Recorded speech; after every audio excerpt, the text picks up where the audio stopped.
사도신경으로 우리 신앙을 고백하겠습니다. 전능하사 천지를 만드신 하나님 아버지를 내가 믿사오며 그 외아들 우리 주 예수 그리스도를 믿사오니 이는 성령으로 잉태하사 동정녀 마리아에게 나시고 본디오 빌라도에게 고난을 받으사 십자가에 못 박혀 죽으시고 장사한 지 사흘 만에 죽은 자 가운데서 다시 살아나시며 하늘에 오르사 전능하신 하나님 우편에 앉아 계시다가 저리로서 산 자와 죽은 자를 심판하러 오시리라. 성령을 믿사오며 거룩한 공회와 성도가 서로 교통하는 것과 죄를 사하여 주시는 것과 몸이 다시 사는 것과 영원히 사는 것을 믿사옵나이다. 아멘. 찬송가 42장을 함께 찬송하겠습니다.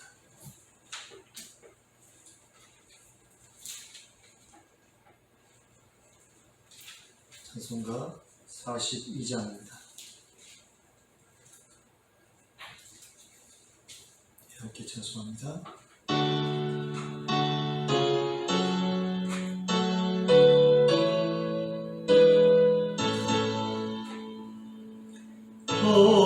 거룩한 주님께 예배를 드리세.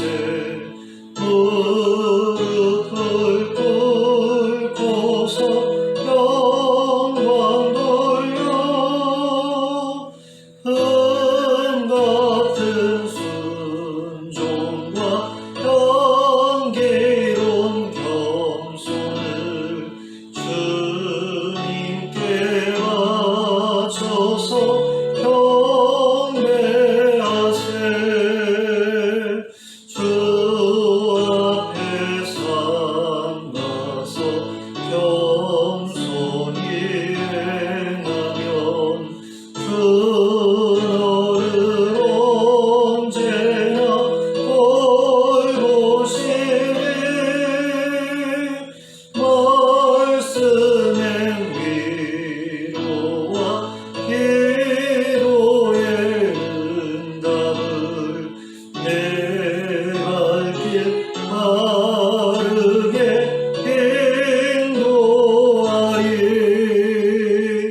주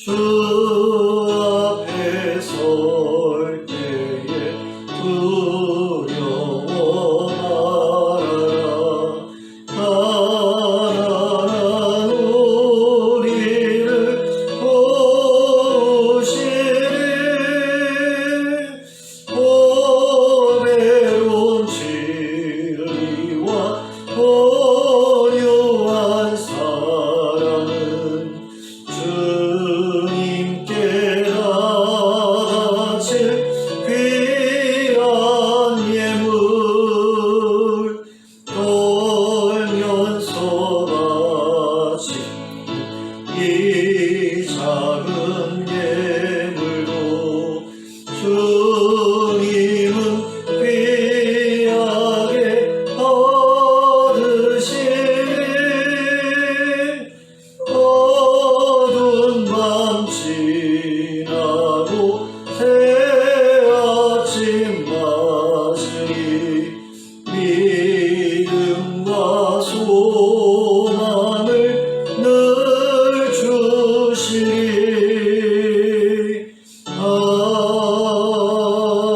아멘. 찬송가 170장을 함께 찬송하겠습니다. 찬송가 170장입니다.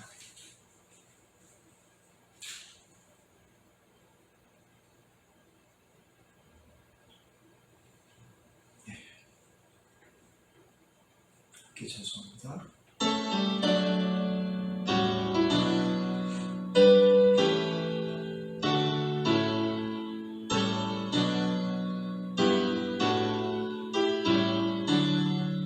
내 주님은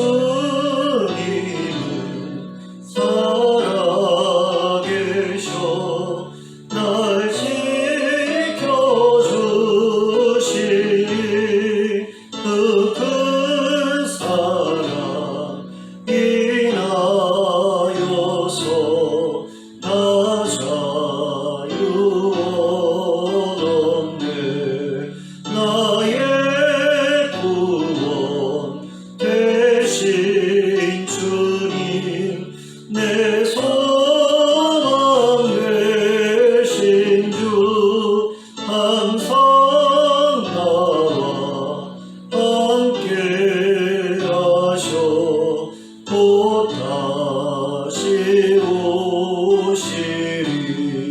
나를 거룩하게 하려 주 나를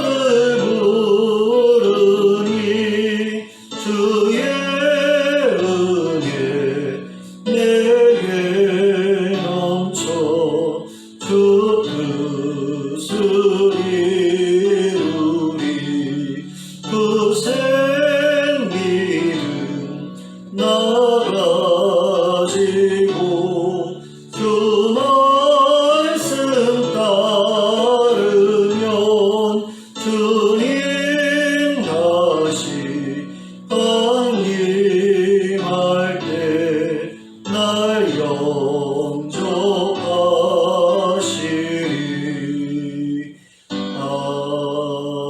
아멘. 오늘 우리에게 주신 하나님의 말씀은 사도행전 10장 34절부터 43절까지 말씀입니다. 43절이 아니고요, 48절인데 43절까지만 함께 보시겠습니다. 사도행전 10장 34절부터 43절까지 함께 합독하도록 하겠습니다. 시작. 베드로가 입을 열어 말하되 내가 참으로 하나님은 사람의 외모를 보지 아니하시고 각 나라 중 하나님을 경외하며 의를 행하는 사람은 다 받으시는 줄 깨달았도다.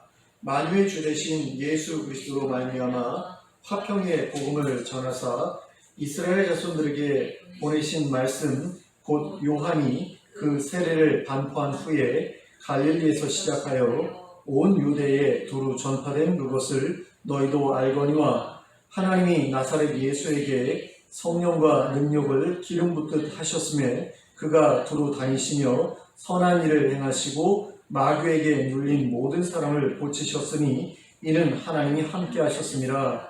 우리는 유대인의 땅과 예루살렘에서 그가 행하신 모든 일의 증인이라. 그들이 나무에 달아 죽였으나 하나님이 사흘 만에 다시 살리사 나타내시되 모든 백성에게 하신 것이 아니요 오직 미리 택하신 증인 곧 죽은 자 가운데서 부활하신 후 그를 모시고 음식을 먹은 우리에게 하신 것이라. 우리에게 명하사 백성에게 전도하되 하나님이 살아있는 자와 죽은 자의 재판장으로 정하신 자가 곧 이 사람인 것을 증언하게 하셨고 그에 대하여 모든 선지자도 증언하되 그를 믿는 사람들이 다 그의 이름을 힘입어 죄사함을 받는다 하였느니라. 아멘. 자, 44절부터 48절까지 제가 추가로 좀 읽도록 하겠습니다. 베드로가 이 말을 할 때에 성령이 말씀 듣는 모든 사람에게 내려오시니 베드로와 함께 온 할례 받은 신자들이 이방인들에게도 성령 부어주심으로 말미암아 놀라니 이는 방언을 말하며 하나님 높임을 들음이러라. 이에 베드로가 이르되 이 사람들이 우리와 같이 성령을 받았으니 누가 능히 물로 세례 베풀물 그말이요 하고 명하여 예수 그리스도의 이름으로 세례를 베풀라 하니라. 그들이 베드로에게 며칠 더 머물기를 청하니라. 아멘. 제가 말씀 준비하면서 계속해서 48절까지 읽었는데 실수로 43절까지로 전달을 해서 PPT가 43절밖에 준비가 되지 않았어요. 그래서 48절까지는 제가 읽어드렸습니다. 자, 이제 말씀을 함께 상고하도록 하겠습니다. 앞서 말씀드렸던 것처럼 베드로는 고넬료가 자신을 부른 이유를 알지 못한 채로 고넬료의 집으로 갔습니다. 하나님께서도 그저 내가 보낸 사람들을 따라가라고만 하셨지 가서 무슨 일을 하라고는 가르쳐주지 않으셨기 때문이었습니다. 그래서 베드로는 그저 병든 자가 있어서 고쳐달라고 부르나 하는 마음을 가지고 고넬료의 집으로 갔습니다. 그런데 모여있는 사람들을 보았더니 환자가 누워있는 것도 아니었고요. 뭔가 다른 것을 바라는 것처럼 보였던 거죠. 그래서 그는 고넬료에게 무슨 일로 자기를 불렀느냐고 물었고 이에 고넬료는 자신이 기도 중에 천사를 만난 것과 베드로를 통해 하나님의 말씀을 듣고자 이렇게 모여있다고 대답했습니다. 그러자 베드로는 이렇게 대답합니다. 자, 34절과 35절 말씀입니다. 베드로가 입을 열어 말하되 내가 참으로 하나님은 사람의 외모를 보지 아니하시고 각 나라 중 하나님을 경외하며 의를 행하는 사람은 다 받으시는 줄 깨달았도다. 그리고 우리는 베드로의 이 말을 통해 베드로가 이 사건에서 깨닫게 된 매우 중요한 진리 한 가지를 배우게 됩니다. 그것은 하나님께서 받으시는 사람은 어떤 사람인가 하는 것입니다. 베드로는 여기에서 하나님을 경외하며 의를 행하는 사람은 어떤 나라 사람이냐와 상관없이 하나님께서 다 받으신다는 사실을 깨달았다고 말하고 있습니다. 하나님께서는 유대인이냐 헬라인이냐 로마인이냐 하는 것에 따라 누구는 받으시고 누구는 받지 않으시고 하는 것이 아니다라는 거죠. 누군가를 받으시는 데 있어서 하나님께 중요한 것은 그 사람이 하나님을 경외하며 의를 행하는 사람이냐 아니냐 하는 것이라는 것입니다. 그리고 베드로가 이렇게 말했던 이유는 하나님께서 고넬료를 받으셨다는 사실을 깨달았기 때문입니다. 하나님께서 고넬료를 받으셨기 때문에 기도 중에 천사도 보내주셨던 것이고 또 자신을 보내서 말씀도 전하게 하신 것이다. 그래서 복음을 듣게 하신 것이다 라는 것을 깨달았다는 거죠. 그러므로 우리도 베드로가 깨달았던 이 사실이 하나님의 진리라는 사실을 기억해야 합니다.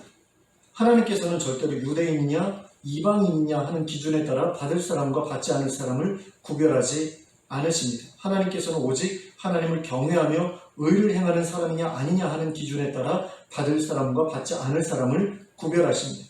그러므로 하나님께서 자신을 받아주시기를 바라는 사람이라면 어떻게 해야 합니까? 하나님을 경외하며 의를 행해야 합니다. 그런데 여기서 의를 행한다고 하는 것은 그저 착한 일을 한다는 의미가 아니라는 사실을 알아야 합니다. 여기서 의를 행한다는 것은 고넬료와 같이 하나님 앞에서 경건한 삶을 추구하는 것을 의미합니다.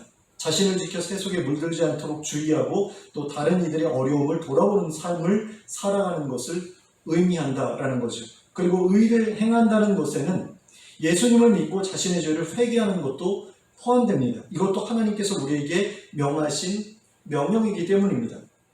그러니까 의를 행한다라고 하는 것은 하나님의 명령에 순종한다라는 것이고요. 그렇게 하나님의 말씀에 순종하는 것 가운데는 예수님을 믿고 죄를 회개하고 또 세례받고 하는 이런 모든 것까지도 포함된다라는 거죠.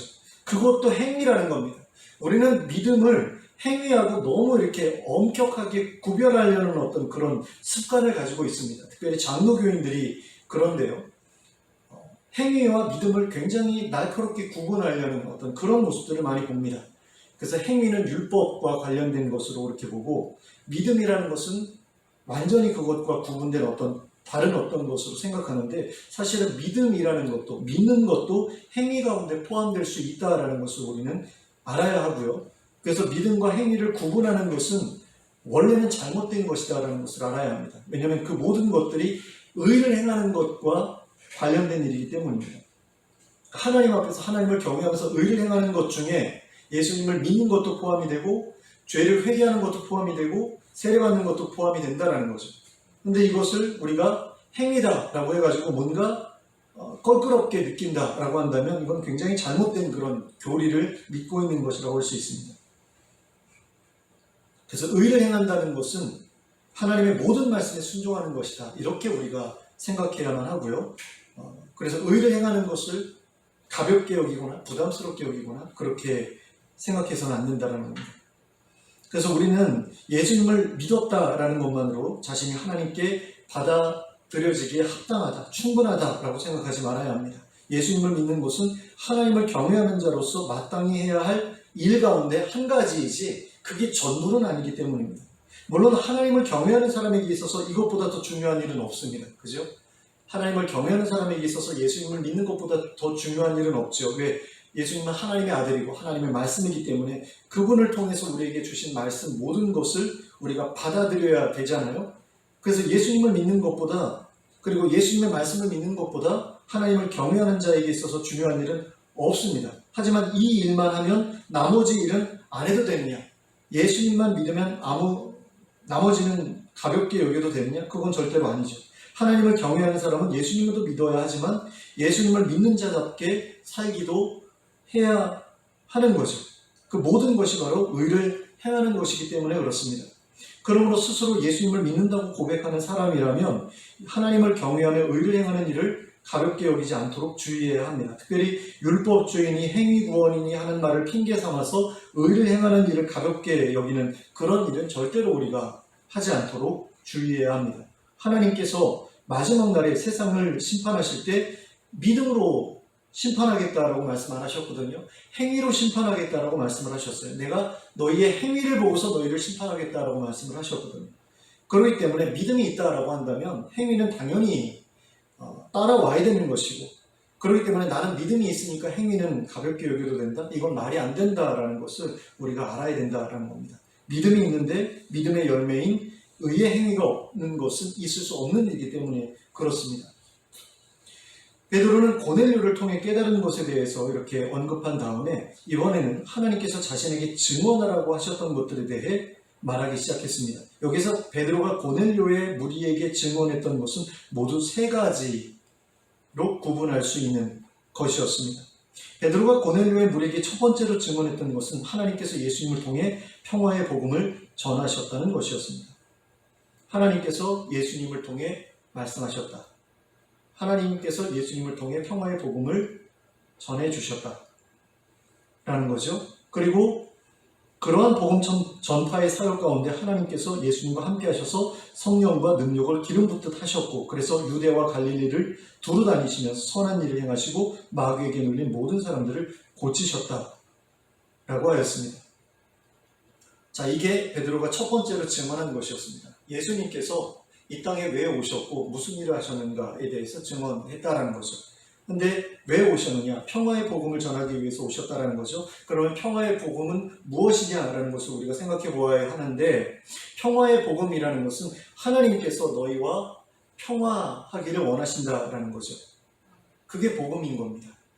그러니까 하나님께서 인류가 하나님께 범죄하고 하나님을 배반하고 하나님으로부터 떨어져 나간 뒤에 사람들과 거리를 두셨잖아요. 사람들을 에덴 동산에서 내쫓으셨고, 그리고 비참한 삶을 살아가는 것을 그냥 내버려 두셨지 않습니까? 그리고 하나님과 사람들 사이에 어떤 적대적인 어떤 그런 분위기가 형성이 됐죠. 하나님의 저주 가운데 살아가면서 하나님을 원망하고 하나님을 저주하는 그런 사람들이 생겨났고, 또 하나님께서는 그들을 벌하셨고, 그런 어떤 일들이 계속해서 우리 가운데 있었는데 하나님께서 그 모든 그런 분열과 그 적대적인 어떤 관계를 청산하기로 결정을 하셨고, 그 일을 예수님을 통해서 이루고자 예수님을 보내주셨다라는 거죠. 그래서 내가 너희와 평화하기를 원한다라는 복음을 전하게 하셨고, 또 그리고 내가 너희와 함께하기를 원한다라는 것을 예수님의 사역을 통해서 보여주셨다는 거죠. 성령과 능력을 기름 붓듯 하셔가지고 놀라운 그런 치유와 회복의 그런 역사를 일으키셨고, 또 마귀에게 눌린 모든 사람들을 고치시고 구원하시는 그런 일을 하셨다는 거죠. 그래서 나 너희와 함께 지내기를 원한다. 너희와 사이좋게 지내기를 원한다. 화평하기를 원한다. 그런 메시지를 예수님을 통해서 보내주셨다는 겁니다. 그 다음으로 베드로가 증언했던 것은 유대인들이 예수님을 나무에 달아 죽였으나 하나님이 사흘 만에 다시 살리사 나타내셨다는 것이었습니다. 그리고 예수님이 죽은 사람들 가운데서 살아나신 뒤에 그분과 함께 먹기도 하고 마시기도 했다라는 것이었습니다. 그러니까 우리가 예수님 부활에 대한 증인이라는 거죠. 첫 번째 증언은 예수님 사역에 대한 증인이 바로 우리다라는 것이었고요. 두 번째 증언은 예수님이 부활하신 것에 대한 증인이 바로 우리다라는 것이었는데요. 그러면 예수님의 부활이 의미하는 것은 무엇이었느냐? 예수님은 무죄하셨다라는 거죠. 죄 없이 죽으셨다라는 겁니다. 그럼 그 죽음은 누구를 위한 죽음이었느냐?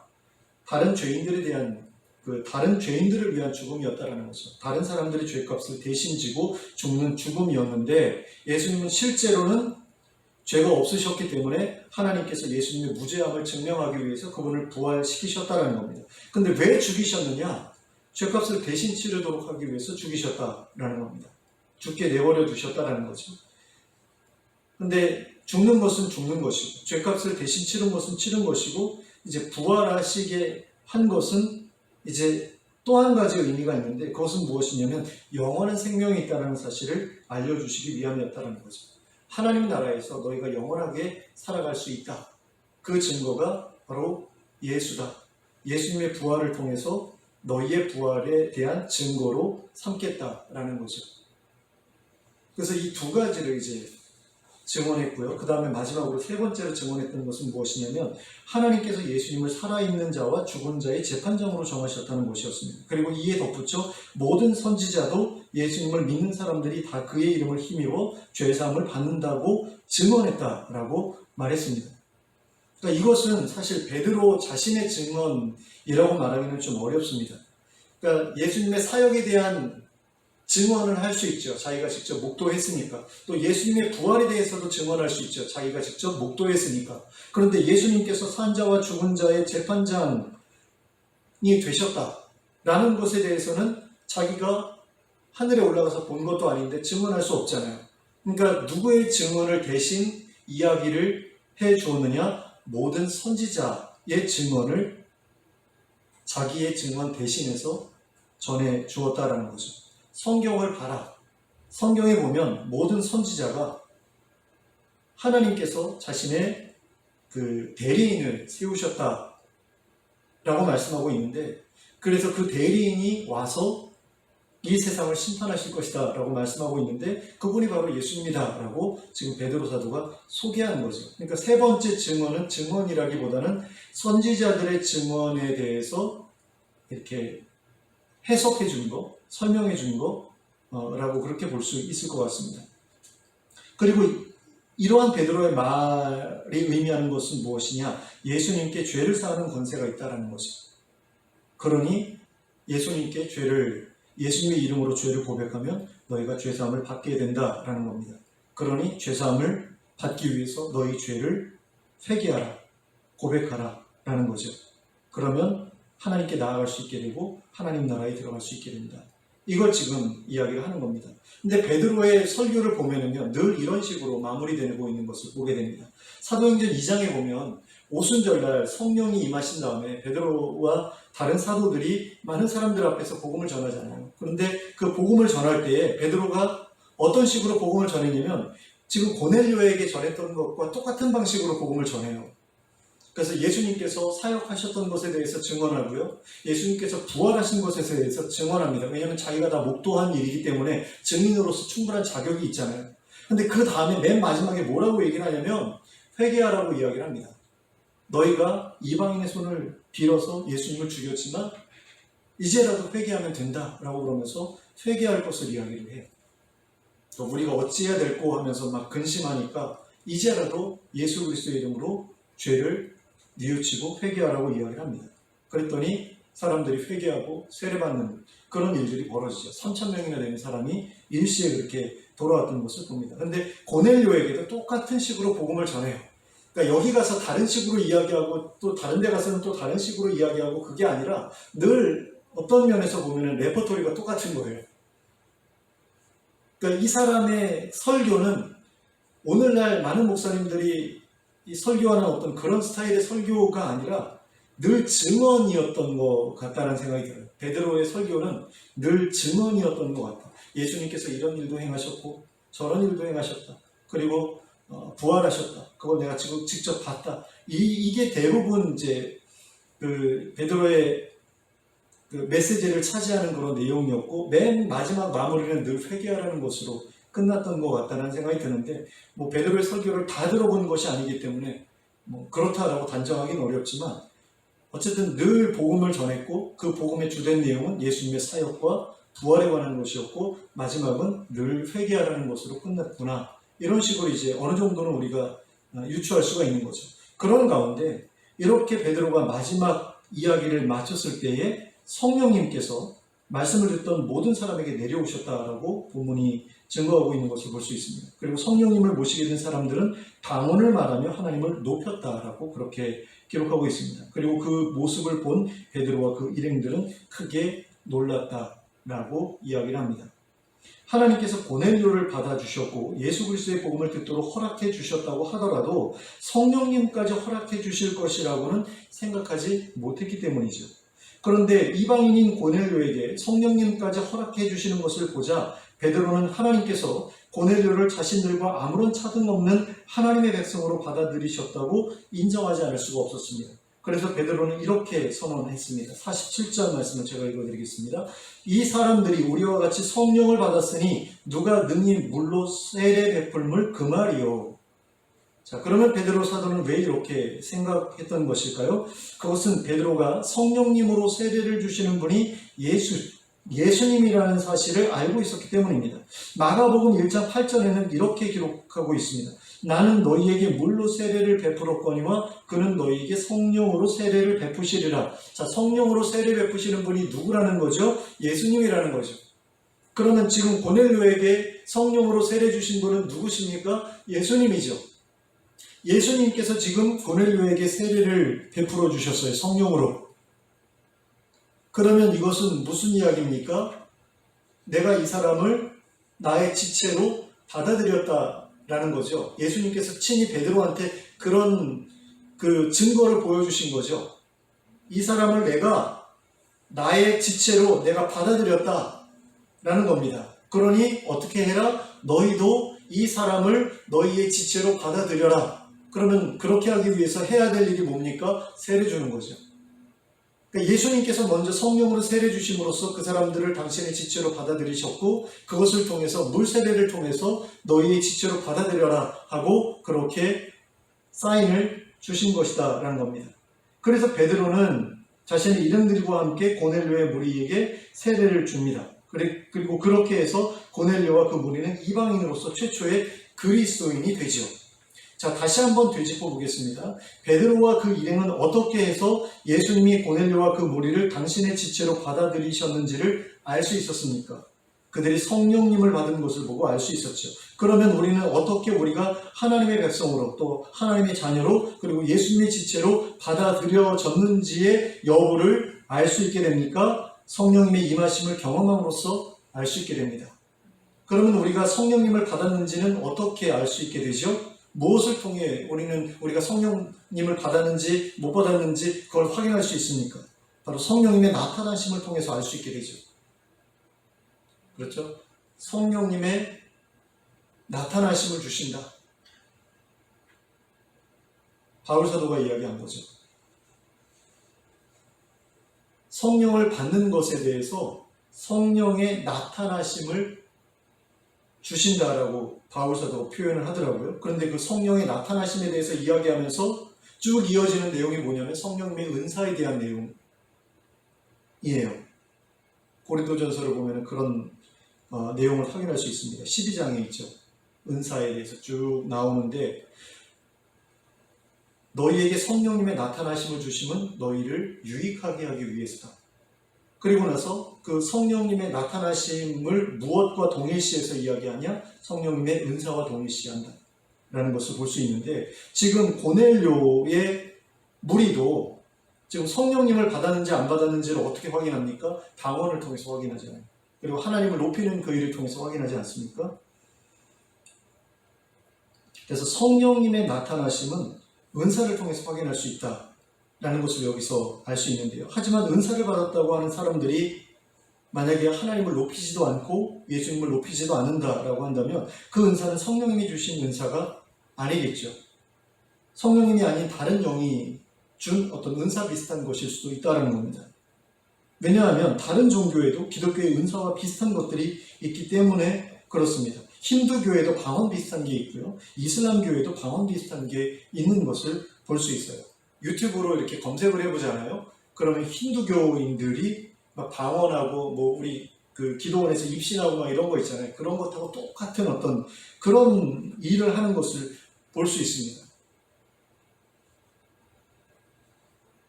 이슬람교에도 그런 게 있다고 그래요. 근데 그거를 성령님께서 그들에게 허락하셨다라고 말할 수는 없는 거잖아요.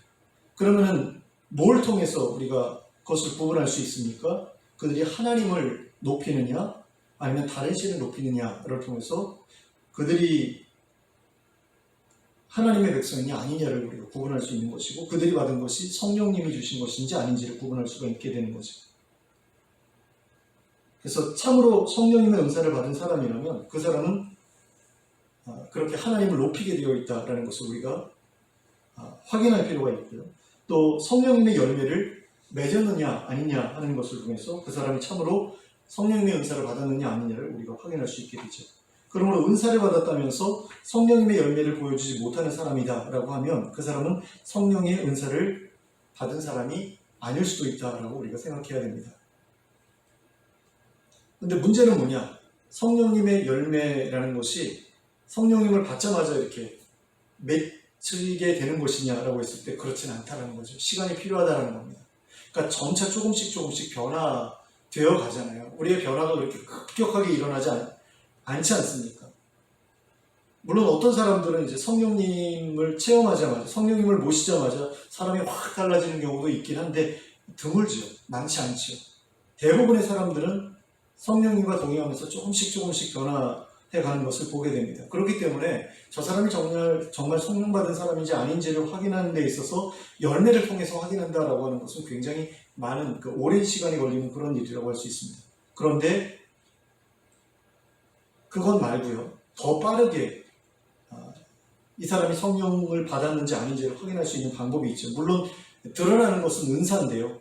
가장 확실하게 이렇게 드러나는 것은 은사인데 그거 말고 자기 스스로 내가 성령을 받았는지 안 받았는지를 확인할 수 있는 그런 방법이 있습니다.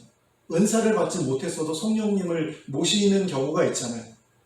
성령님을 모셨다고 해가지고 모든 사람들이 은사를 드러내는 것은 아닌 경우도 있지 않습니까? 그런 경우에 내가 정말로 성령님을 모셨는지 성령님이 나에게 임하셨는지 아닌지를 확인할 수 있는 방법이 있는데 그것이 무엇이냐 하면 바로 하나님의 사랑이 깊이 느껴지느냐 아니냐 하는 것이라고 할 수 있습니다. 로마서 5장 5절 말씀입니다. 소망이 우리를 부끄럽게 하지 아니함은 우리에게 주신 성령으로 말미암아 하나님의 사랑이 우리의 마음에 부은바됨이니 이렇게 말씀하고 있거든요. 근데 현대어 성경에서 보면 이 말씀이 좀 더 아름답게 그렇게 번역되어 있는 것을 볼 수 있어요. 그래서 제가 좀 읽어드리도록 하겠습니다. 현대어 성경입니다. 로마서 5장 5절. 그렇게 되면 어떤 어려움이 닥치더라도 실망하지 않고 모든 일이 유익하다는 것을 알게 됩니다. 그리고 하나님께서 얼마나 극진히 우리를 사랑하고 계시는지를 알게 됩니다. 하나님께서 성령을 우리에게 주시고 성령께서 하나님의 사랑을 우리 가슴속에 채워주시는 까닭에 우리는 이 따뜻한 사랑을 어디서나 마음으로 느낄 수 있는 것입니다. 자, 이렇게 말씀하고 있는데요. 하나님께서 우리에게 성령님을 주시면 성령님은 우리에게 하나님의 사랑을 부어주신다는 거죠. 그러면 하나님의 사랑이 우리의 마음에 이렇게 부어졌는데, 충만하게 부어졌는데 그 사랑이 느껴지겠습니까? 안 느껴지겠습니까? 느껴지겠죠. 그러면 또 우리는 어떤 반응을 일으키게 되어 있죠? 하나님을 사랑하게 되죠.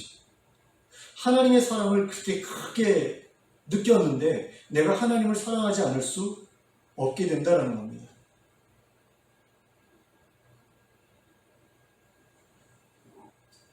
그리고 그렇게 하나님께서 나를 사랑하시는구나라는 사실을 확인하게 되면 내가 구원받았구나라는 사실도 당연히 확인하게 되죠. 그래서 구원의 확신이라는 게 바로 이렇게 확인되는 거라고 할 수 있습니다. 많은 사람들이 구원의 확신이 있습니까? 라고 물어볼 때 아니 어떻게 교만하게 구원의 확신을 구원을 확신할 수 있습니까? 하나님 앞에 서서 하나님께서 결정하시는 거에 따라서 내가 구원을 받고 못 받고가 결정이 되는 거지 어떻게 내가 구원받았다라고 그렇게 자신 있게 말할 수 있겠습니까? 이런 식으로 이야기하는 사람들도 있습니다. 저도 그런 생각이 있었어요. 왜냐하면 내가 구원받았다라고 나는 생각하더라도 하나님께서 나는 너를 모른다라고 말할 수도 있잖아요. 말씀하실 수도 있잖아요. 하나님 앞에 마지막 심판대에 딱 섰는데 나 너 몰라라고 말씀할 수도 있잖아요. 근데 그 사람이 살아있는 동안에 나는 구원의 확신이 있어. 나는 구원 받았어 라고 그렇게 말하고 살았을 수도 있잖아요. 근데 하나님 앞에 갔는데 난 너 몰라 라고 말씀하시면 얼마나 창피하겠어요. 그러니까 이 땅을 살아가는 동안에 내가 구원받았다라고 자신있게 말하지 말고 겸손하게 그것을 하나님께 맡기고 그냥 나는 겸손하게 하나님 뜻대로 살려고 노력하면서 살면 돼 라고 저는 생각했었어요. 왜냐하면 확신이 없었기 때문에.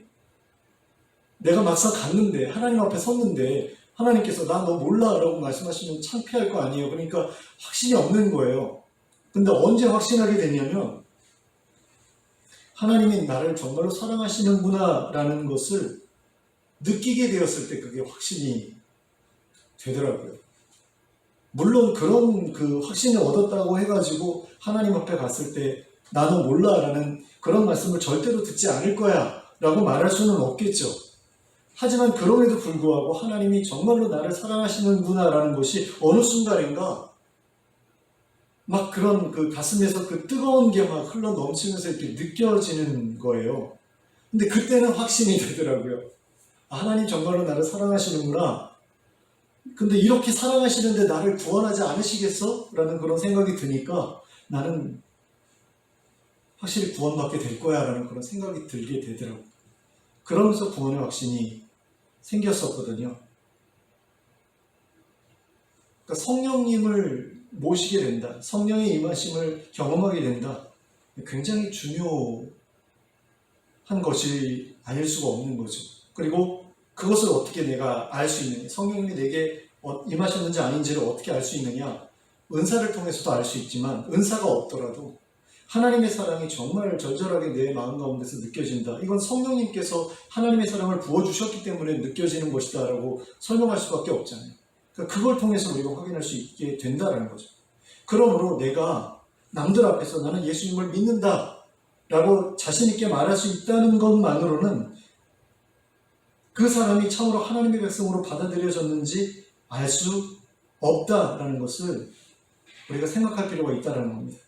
그러니까 하나님께 받아들여진 사람이라면 하나님께 받아들여졌다는 증거가 있는데 그 증거를 충분하게 가진 사람이라야 내가 하나님께 받아들여졌어 라고 자신 있게 말할 수 있고 말해도 된다라는 겁니다.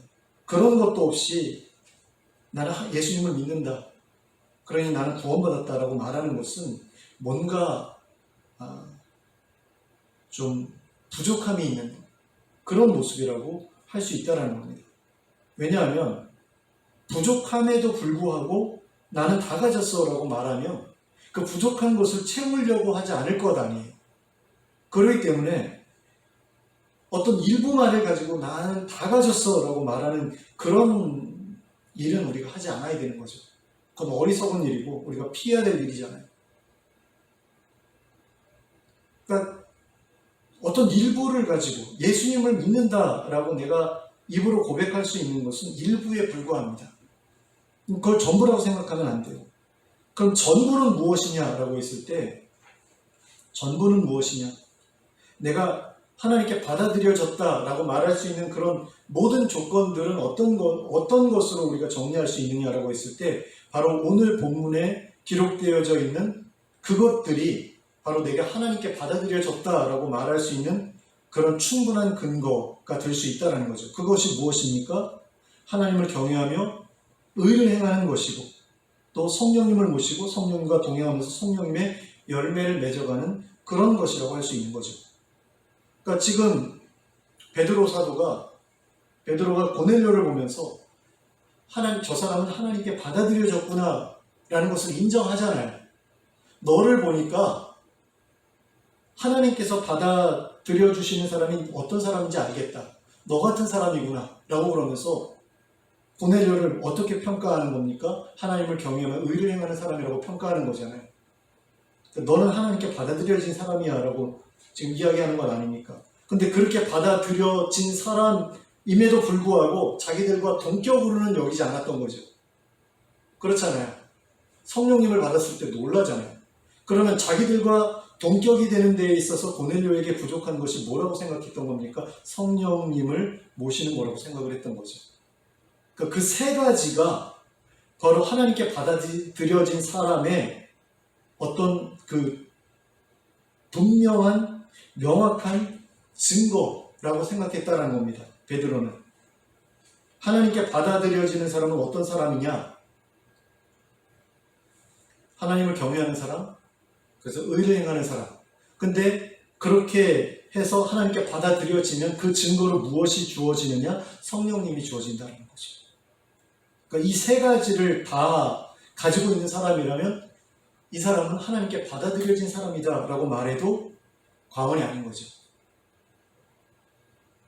그러므로 내가 예수님을 믿는다 라고 생각하는 사람이라면 예수님의 이름을 믿고 회개하여 죄사함을 받을 뿐만 아니라 성령님을 모시고 성령님과 동행하는 삶의 자리까지 나아가야 한다라는 것을 알 수 있는 거죠. 예수님을 믿는다라고 말하면서 하나님을 경외하지도 않고 의를 행하지도 않고 성령님을 경험하지도 못했다, 성령님을 모시지도 못했다라고 한다면 이 사람은 뭔가 부족함이 있는 그런 사람이다 라는 것을 우리가 알 수 있다는 겁니다. 그래서 이 세 가지를 우리가 좀 확실하게 기억했으면 좋겠습니다. 그러니까 예수님을 믿는다라는 것은 하나님을 경외하는 자로서 마땅히 해야 될 일이에요. 그러니까 더 큰 게 뭐냐면 하나님을 경외하는 게 더 큰 거죠. 예수 믿는 것보다. 예수 믿는 것은 하나님을 경외하는 것에 포함되는 일입니다. 의를 행하는 것에 포함되는 일이에요. 그러니까 예수님을 믿었으니까 다 됐다가 아니라 예수님을 믿는 자라면 마땅히 하나님을 경외하며 의를 행하는 그 일을 하나도 놓치지 않고 다 내가 순종함으로써 내가 이루어내야 되겠다라고 그렇게 결단을 해야 되고, 그런 사람에게 성령을 주시는 이유는 무엇이냐라고 했을 때 그 일을 더 잘할 수 있도록 하기 위해서죠.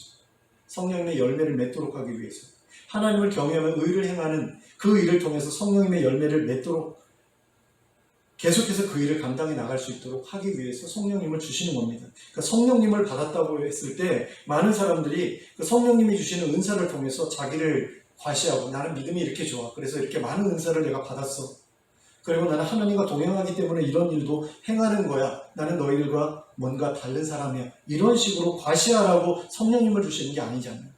성령님을 주시는 이유는 너가 하나님을 경외하고 의를 행하는데 그게 참 보기 좋아서, 그게 참 제대로 하는 일이라서 그거 계속 잘해 나가도록 내가 그래서 성령님을 보내주는 거야 라는 그런 하나님의 의도를 우리가 알아야 된다는 거죠.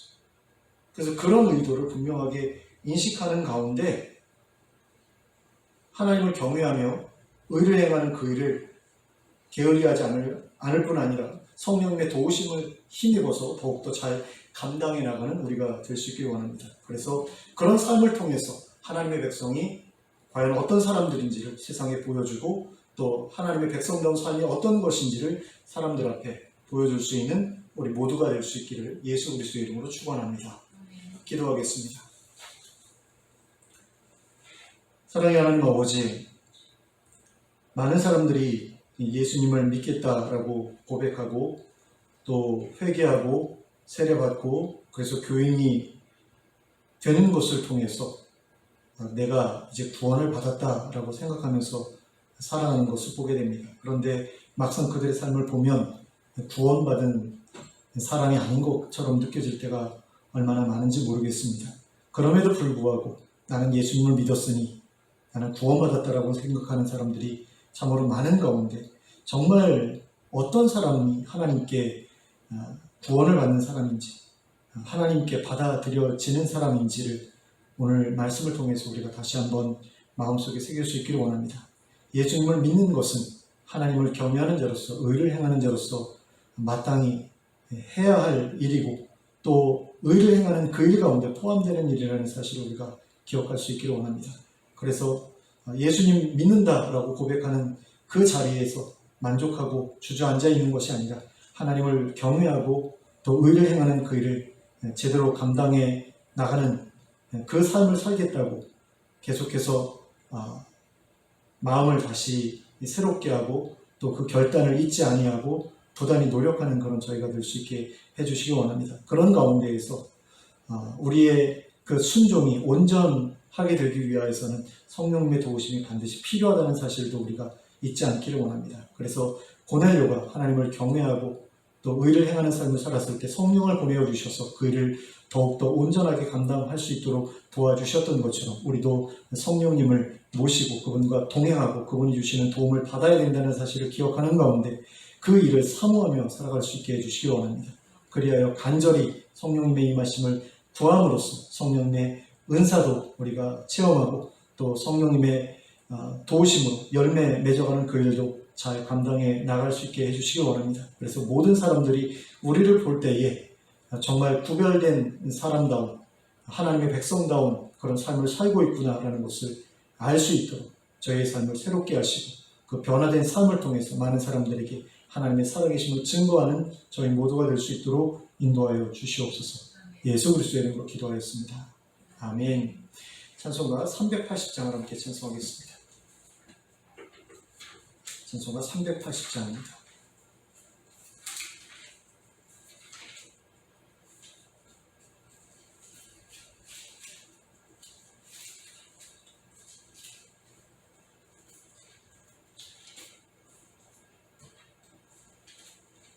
찬송가 380장 함께 찬송하겠습니다.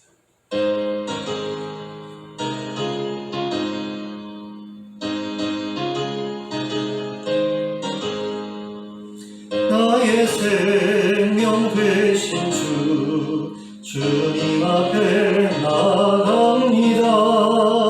주의 흘린 보혈로 정케하사 받아주소서. 날마다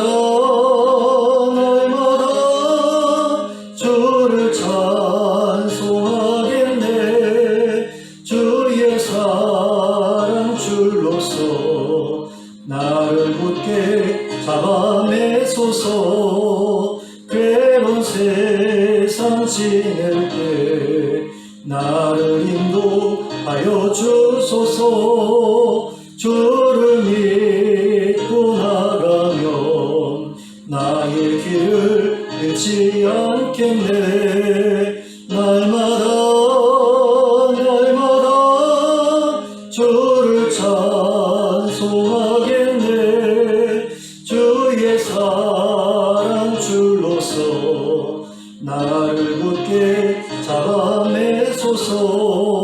세상 살아갈 때에 주를 더욱 사랑합니다.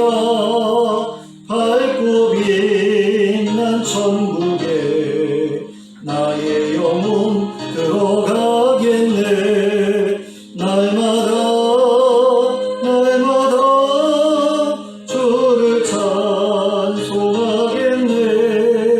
주의 사랑 줄로서 나를 굳게 잡아매소서.